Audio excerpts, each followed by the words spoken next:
حضرت له هدية عيد الحب وراحت على نفس المكان يلي بيتلاقوا فيه كل مرة.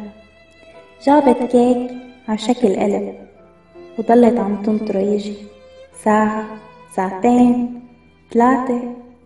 يأست، قررت تمشي، وقبل ما تطلع من المحل لمحته.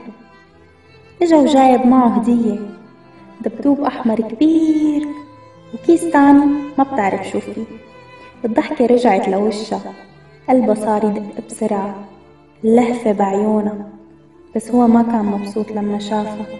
طلعت فيه وقالت: كنت عرفانة إنك رح تجي. قال لا، بس أنا ما كنت متوقع لاقيك. أي مو مهم، المهم إنك اجيت. قال لا، بس أنا ما اجيت شوفك.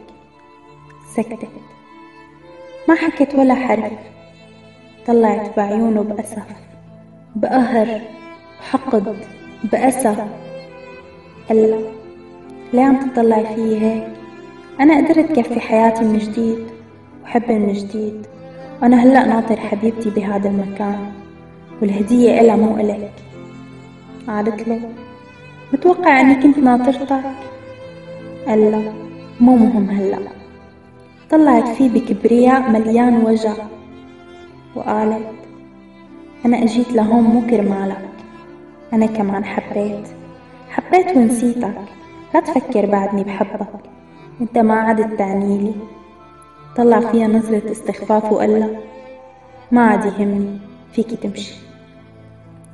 تركت المحل، مشيت، وهي طالعة لمحت رفيقتها يلي ما شافتها من سنة. شافت رفيقتها لابسة أحمر وجايبة هدية، فايتة على نفس المحل. البنت ما استوعبت اللي صار، ضمت رفيقتها وصارت تبكي. وبعد شوي انتبهت إنه رفيقتها فاتت على نفس المحل. لحقتها وراقبتها من بعيد، شافتها اجت لعند حبيبها يلي تركها مشان بنت، ومو أي بنت، أعز رفقاتها. وهي كانت هديته إلها، هدية عيد الحب.